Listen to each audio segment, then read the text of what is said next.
What is going on, everyone? Brian Downard here, running the Anti-Hustler Weekly Show solo this week, but nonetheless, got some amazing content for you guys. The team, as I was just sharing here in the pre-show a little bit, is going to be down in Florida running our client event. I couldn't join them this time, but it's all good. We throw 3 of these a year, so I'll be sure to be at the next one. And hopefully, when we do just not client-only events like our POD Masterminds and POD Lives, you guys and everyone here on the link, Zoom call, Facebook watching the replay are welcome to join us, and we have a good time. So today I'm going to bring you a little bit of a taste of what some of those events are like, specifically a topic that I covered on a training at one of our events, which is how to create profitable partnerships and get people who you know and have either in your network currently or relationships you can manufacture to send you business. Now, let me set the stage just a little bit to kind of get you thinking ahead of the curve. This is really important. We are in February 1st in 2024, and we're in a political cycle in the United States. So for those of you not in the United States, basically that means this is a big year where we're going to vote on a president and a bunch of other things. Why that matters is not to do anything with politics. It's the fact that ad costs, especially on Facebook, are going to get really, really, really expensive. Which means if you rely on Facebook as a acquisition channel to either get clients for yourself and your business, which you should be doing, and or if you're using Facebook to run ads for your clients and get them results, there is this little bit of a metaphoric storm coming. So this isn't to scare you. This is so you are in preparation of that and you can start to communicate early with your clients and seed plant that, hey, because of the fact that we're going to be competing against massive budgets of politicians, we need to either figure out you as an agency how to mitigate that and find additional channels, ways to get them opportunities and grow. Start thinking about that now. And at the very least, get them to have the appropriate expectation so they don't completely take their foot off the gas and then think that it's an issue with what you are doing. So that's sort of an aside, just consideration of this storm coming. But building on that, how then do you as an agency owner focus on channels you can control more, right? We don't have control over when there will be a political cycle or how we're going to be able to compete against those people. We can control, though, the outputs and the things we do to go acquire clients elsewhere. So that leads us to today's talking point and conversation, which is going to be finding referral partners, strategic partners. We can call this Dream 100. There's a lot of different phrases you can use, but the simple essence is, and I use the metaphor of fishing, right?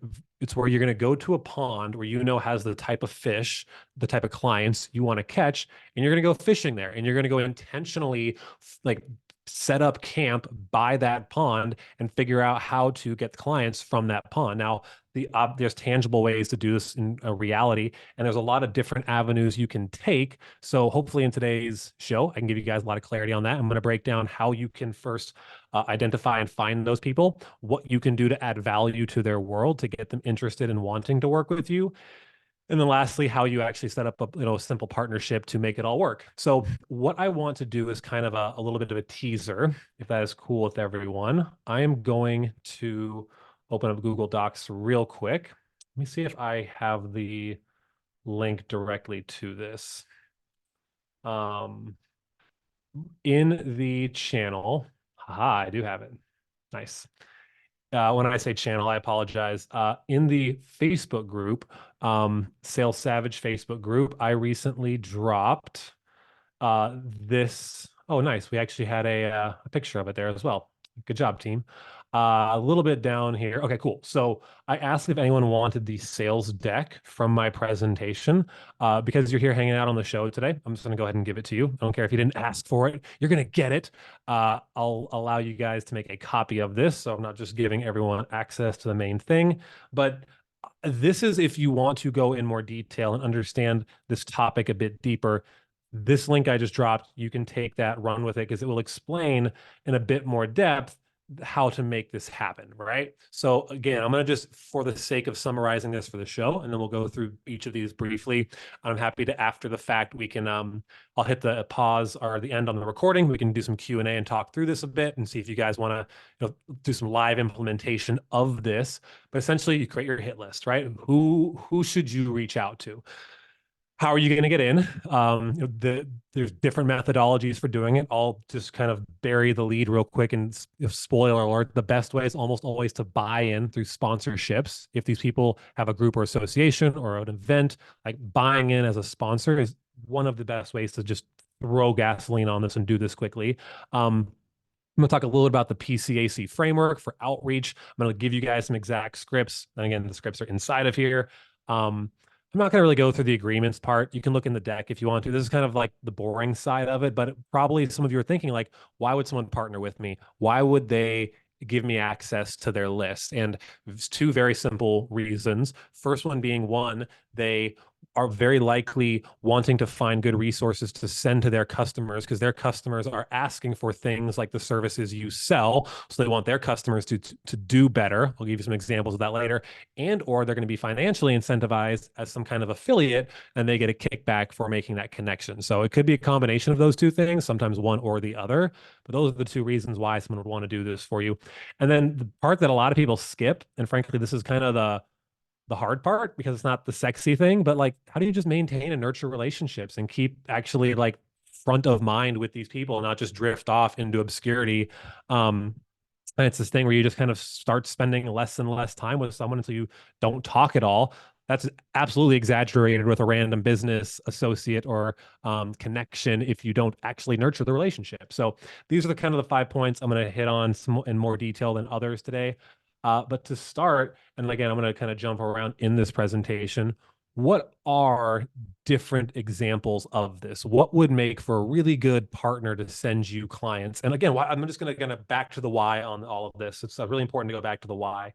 You need a source of business that you don't necessarily have to pay for. And if you can establish one of these, barring the asterisk of if someone becomes an affiliate, your acquisition costs are pretty nominal, almost nothing. It's just your time to invest to get the relationship in the first place. Sometimes, obviously, financial investment, like I mentioned on sponsorships. So here's a couple of different examples you guys can check out.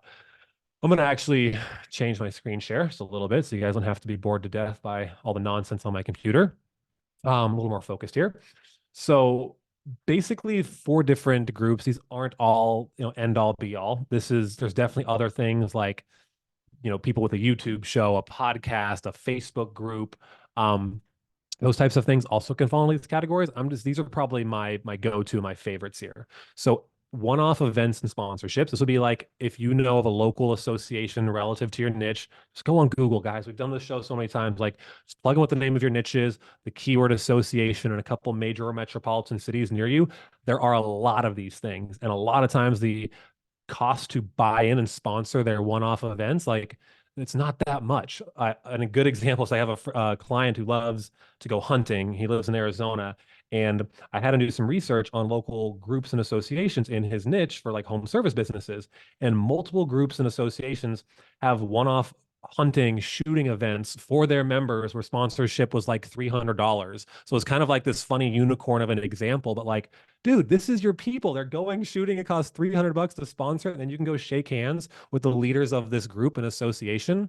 This is low-hanging fruit, and a lot of times it's a lot easier. You just have to be willing to get away from your computer screen and go out and meet people in the real world. And I promise you that's where a lot of the best connections are made. And why, if you're wondering why are those, is that where the best connections are made? One, because typically people who have the time, freedom, and financial ability to go to and travel these events are going to be a better candidate to work with. And two, when you meet in person, there's this relationship. The relationship just goes to a new level, and people want to work with people who they like, who they trust, and who they know. When you meet in person, that gets exaggerated. It's very hard to reproduce that online. So if you take anything away from this, is get out of that shell and go do these types of things. Cool. So something, going up this ladder of options, niche specific groups and associations. I talked a little bit about that already. This is kind of blurring the lines because sometimes these will have one-off events. Other times, maybe it's just like, I'll give you an extreme example, like Funnel Hacking Live, which is a big one-off event that we know of happens once a year that you could possibly sponsor if it made sense for your brand. Our event POD Live that we did in September with 150 people is probably more of a realistic example because it wasn't massive. But if you are serving agency owners and you want to be in front of agency owners, that's a great event to sponsor. That's why we had like 5 or 6 amazing sponsors who wanted to put their product in front of agency owners. Cool. So I've been on both sides of this coin, which is helpful. The one that's highlighted in green here, this is almost always my favorite and my go-to because they are less incentivized by the money side. They don't necessarily want or need an affiliate cut. They just want to see their clients win. They want their clients likely to be selling more of their product. So I'll give you a couple of key examples.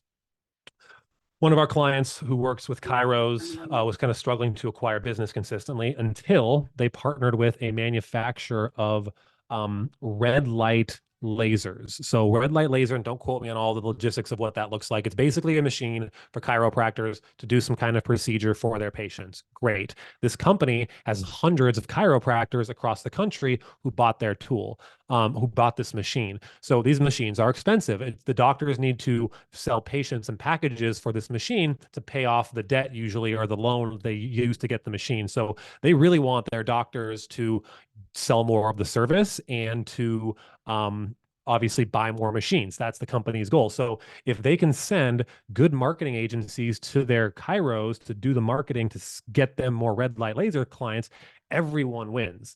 And back when I started my agency, I worked with a couple of patio furniture retailers who connected me with the patio furniture manufacturers who then introduced me to dozens and dozens of their retailers. So if you can find someone who sells a complementary service to your niche, it could be software, it could be, like I said, a manufacturer of a certain product. There's so many different examples of this. And again, I think I give a lot here. Perfect. Boom. Bunch of examples here in this deck you guys can take and run with. But yeah, this would be examples, and some obscure ones could be like recruitment companies, like accounting services for a certain niche, printing services, people like legal services for that niche. Like they can be very obscure sometimes, but starting with just like, hey, similar but non-competing services, niche specific masterminds, those are really good as well. The manufacturers are always one of my favorite go-tos. So these are some options. And then lastly, it would be a franchise. Franchises are incredible. You can typically find franchise opportunities by doing these other things. But typically, once you get to a place in your business where most of your lead gen is delegated to your team, you as the owner leader, these are the kind of higher leverage deals you probably want to focus on and try to leverage and work. That's more Dream 100 style. But yeah, you would basically, step one, compile this list, guys. It doesn't take a lot of effort or time. You give Google, you're smart, plug in keywords related to your niche, what I'm talking about here, and find these types of people. And the easiest place, if you don't know where to start, is to ask your clients. So where do you find these people, right? You ask your clients who else they buy from. What events do they attend? What groups are they a part of? You will find so many interesting, unique people, connections, groups, associations, etc., just by doing this one thing.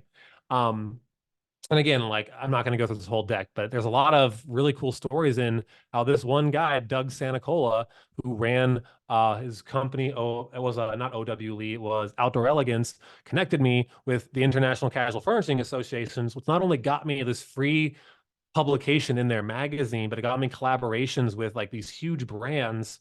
And this is when I was back skinny Brian. This is where I was able to, this is OW Lee, that patio furniture manufacturer I'm describing, plus my brand, and they're letting me like promote myself to their customers for free. They just want to see their clients win. So if you can find a relationship like this, it's really, really powerful. By the way, what's up to everyone who's just hopping in here? Thank you for joining. We're talking today about how to find profitable partnerships and grow your agency or SaaS. By the way, if you are in SaaS and that's like the main thing you want to focus on selling, this becomes even more critical because you need to have a cost of acquisition of almost like nothing to get, because it's you guys are in the volume game. It's not like you're gonna, a cost per acquisition on Facebook ads for like a high ticket client could be like $1,000, but you can't do that with SaaS unless you're successfully selling 1 year packages up front. It's very, very challenging. You have to have these type of referral partners who can introduce you to a lot of people. Okay, so how do you get in? This is obviously a big question people have. Two options, top down or bottom up, right? Top down would be to go to the people in charge. This is ideally easiest and best when you have current clients who can refer you and connect you with those people. Again, I got connected with the International Casual Furnishings Association because the client said, hey, Brian's the man, trust him. And then I got to go right to the top. Sometimes it may not happen. You may have to work your way up, play a little bit of a longer game. That might mean doing something like inviting a couple of the C-level executives onto an interview series that you coordinate, or sponsor an event and just kind of work your way up. But ideally, this isn't always a reality for everyone, but you leverage current relationships to get an intro to the people in charge, so you can kind of start there with your ask. So again, getting referred by someone is one of the best options here. Sponsorships, purchasing their products, depending on what they sell, is another great way to do this. Again, we have a lot of clients in POD who buy access to our mastermind, not just because they want coaching, but because they also know their audience is inside of there. And I'll make sure everyone in the community knows these are your peers, not prospects, but they naturally attract clients by just being there, participating, adding value, and talking to people about what they do. So we have a number of people who join POD for that reason, to get in and get access, right? You may need to do that as well. And then it's funny because a lot of these group and association websites just post who the people are in charge. They post their names, their faces, their contact information. And I would kind of leverage that against their ego a little bit and be like, hey, so you're on the leadership team at blah, blah, blah. That's incredible. Great work. I serve the same industry. What does it look like for me to get involved? Like, how could I see if there's a mutually beneficial way we could work together? And just make a really casual ask. It's mutually beneficial. Doesn't have to be salesy or aggressive like normal outreach. Cool. If you guys have any questions, by the way, feel free to throw them in the chat. I saw one come in here privately. I'll answer these towards the end, but just happy to go through some of these with you guys. So bottom up. So how do I get in if I don't have access to people at the top? So adding value first, providing offering to provide free value trainings, etc. Again, I did that free training like I showed you with OW Lee. Finding those people who ask and report to the people at the top. Again, this would be C-level executives. A lot of these sites love to show off who those are. And then the interview offer. I mentioned this kind of in passing, but it's this idea of saying to someone like, hey, we're putting together an interview series to feature interesting people in the X industry. I saw you're on the leadership team at X association or X company. Would love to feature you. Would you be open to that? It's a really powerful way to forge a relationship, lead with value. And then now that you have that time and attention, once the interview's over, leverage that rule of reciprocity. Hey, Bob. Hey, Dustin. Hey, Danny. Thank you so much for your time today. I'd love to see if there's ways I could give back to your community. Would you be open if I came in and did a training on how to do X? Would you be open on how if I showed them how to do this thing?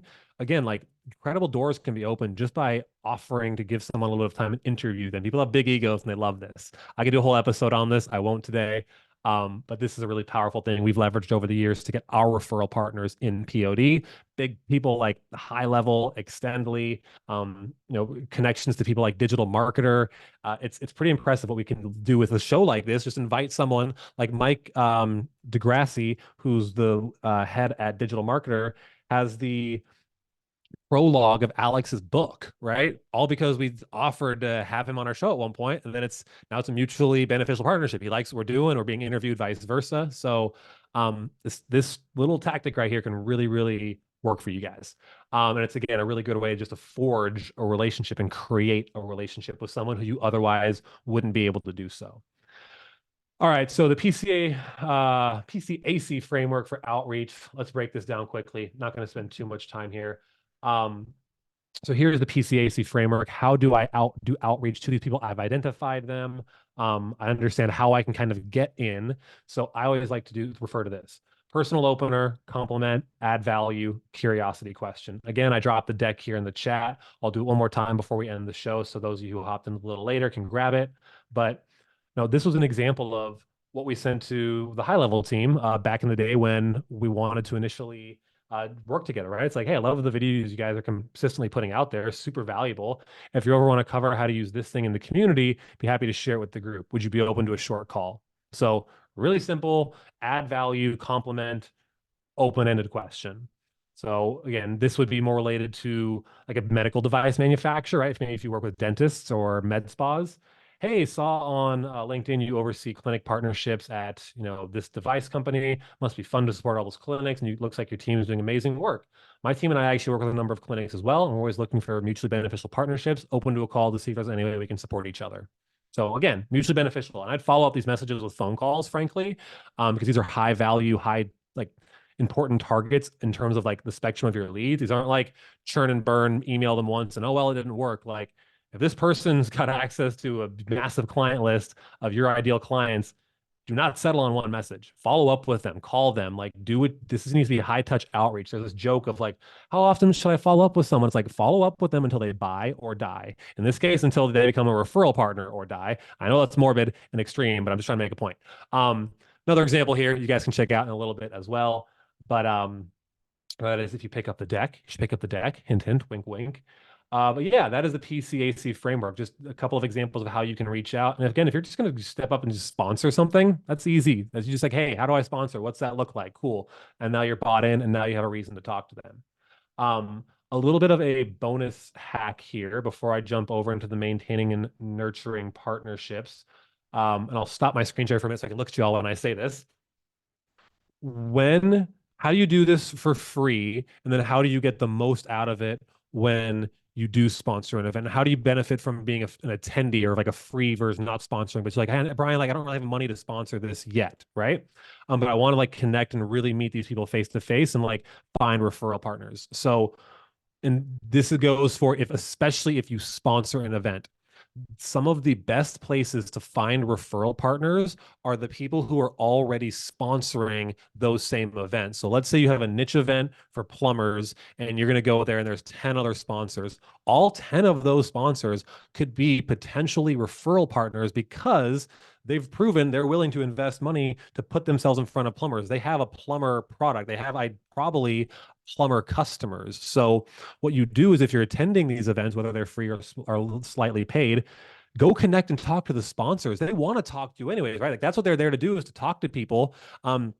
If you can find out, is there a way, if you guys open to an affiliate relationship of some kind or like a mutually beneficial partnership where we could send each other business, that is a great place to start and talk to them. And again, if you're sponsoring an event, talk to the other sponsors as well.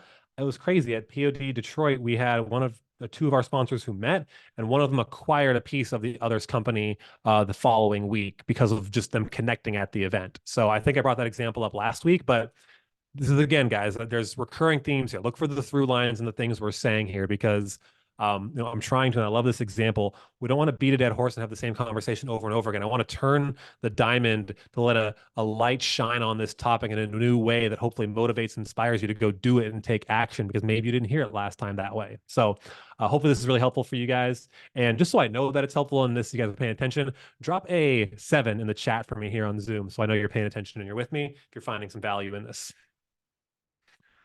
Cool. Appreciate you guys. All right. Lastly, so I did talk about the referral partner agreement terms. It's funny. I actually have this little GIF in here because it is kind of boring.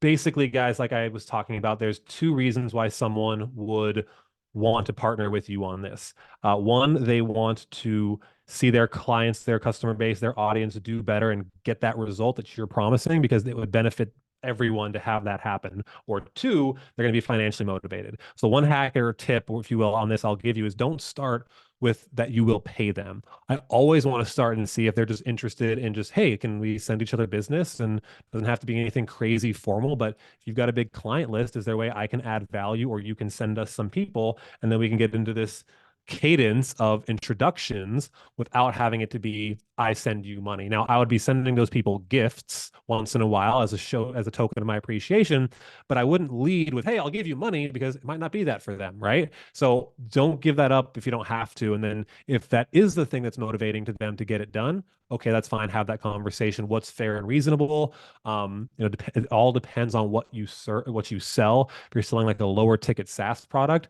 30 to 40% isn't unreasonable, which, anyone selling high tickets probably shuddering at that. But if you're selling higher ticket, maybe 10% up to 20% of the first month of the agreement, something like that potentially as the incentive. I wouldn't do anything ongoing or lifetime. It's just too messy and eats too much into your profit margins to provide your service. So just a couple of thoughts on this. I didn't want to go too deep down that rabbit hole. You can get access to this deck. Like I said, I'll drop that again here momentarily. All right, maintain and nurture relationships. So keep it pretty simple. Follow them online, right? Connect them on Facebook, follow them on Instagram, at least just have a general sense of what's going on in their world. This was a joke because Chase from High Level was kind enough to reach out to me when we had our first baby. And I was just in the fog of war with baby and didn't know, and I missed it. So don't do that. If they say, hey, congratulations, you had a baby, message back your referral partners because they appreciate that. So kind of just a simple rule that myself and Alex aim for, and we're not perfect, for sure. We're not perfect. We have these names organized. We try at the very least to have a quarterly touch point, right? Where you ideally are just touching base. Doesn't have to always be professional. We're probably only collaborating once to twice a year. But that doesn't mean we don't want to throughout the year fall into just the back of their mind and they forget about us. So we like to mix and match ways to get involved. Sometimes it's sending client referrals, sometimes it's interview offers, sometimes it's sponsoring each other's events, sometimes it's attending their events, doing a webinar for them, one-on-one support for themselves or a client to give them some kind of value. So we tend to mix and match ways to stay in touch. But again, this probably should live in a separate list in your general lead list. Like these are your high touch referral partner like people. They should be on a separate pipeline in your funnel, in my opinion. When I say funnel, I'm talking about your sales pipeline, like your sales tracker and high level. Just gifts, right? This is a small way to showcase your appreciation, but gift giving can be a powerful love language, and people tend to really resonate with this, and it makes you a lot more memorable. It doesn't have to be anything crazy, right? $100 on some cookies. I know it sounds ridiculous, but like when you can really wow someone, like they have that memorable experience they never had before with some cool thing, like it makes a difference, especially to people who send you business regularly and aren't expecting any financial incentive for that. We get people, it's crazy, multiple people who we send these cookies to, they send us pictures of themselves holding the cookies. I don't know what it is about the cookies. I have like 4 different pictures of people who are like, oh my gosh, this is so amazing. Thank you. I've never got anything like this. So that's one of our little things we do for referral partners and people who over deliver for us. This one is interesting. So there's a strategy called the poster boy strategy, where depending on who the person is, if you can be a shining case study or example or say really nice things about them or the community, they will platform you. So let me give you an example. Let's say you are a sponsor of some local group or association for plumbers, and you say, hey, like, would you be willing to like, or I'm willing to give you guys a testimonial or quote if you're willing to use it in your marketing material, and you give them a really nice, amazing quote or this thing they can use. And then they put your name and your face. And this isn't going to be like guaranteed that they'll do it. And you maybe even can negotiate for this, but put your name and face then into their marketing material. Because if I go to the high level website right now and I scroll through this, I think Alex is one of the first people on here as a testimonial. He's the third, right? Now look at this. We're the third testimonial on High Level's website, and that keeps his face, his name, our brand top of mind for people coming through this funnel. Which this page, it's a lot of freaking traffic. I mean, a lot. So, and it's funny because Christine Seal is a past client also, which is cool. But like this is being a poster boy, air quotes, saying really nice things about the group you are a part of will typically enable them to platform you. Even if it's not as public as this, a lot of the time it could just be even in passing as a post in the social media. But this was an example. Stephanie Blake, who's a client of Russell Brunson's, who he platformed her because she said incredibly nice things about his community. He's like, oh my gosh, I need to use that. And now Stephanie is getting this clout and all the ad spend of Russell's team is putting out there to be in his content. So this is a little bit of a bonus hack. But yeah, that was pretty much what I have for you today, guys. I went through, I know a lot pretty quickly, and I jumped around on this deck, but I don't want to overcomplicate it, right? And a lot of people tend to do it. You just need to start with making your list of who could be a good potential referral source for you. I give you a lot of examples in this training. I give you a bunch of examples on how you can access it, get in, adding value and or sponsoring. 2 easiest way: interview offers, a close third. Couple of outreach scripts, and then how to maintain relationships. But that was the show today, everyone. What I'm going to do is end the recording here and hop into some Q&A. So if you are only listening to the replay, you're missing out on the live. What are you doing? Come hang out with us every single Thursday, 3:15 p.m. Eastern, typically joined by my host, Alex Flinsky, but running solo this week. So appreciate everyone's time. I'll end the recording here. We'll do some Q&A, and I will see everyone next week.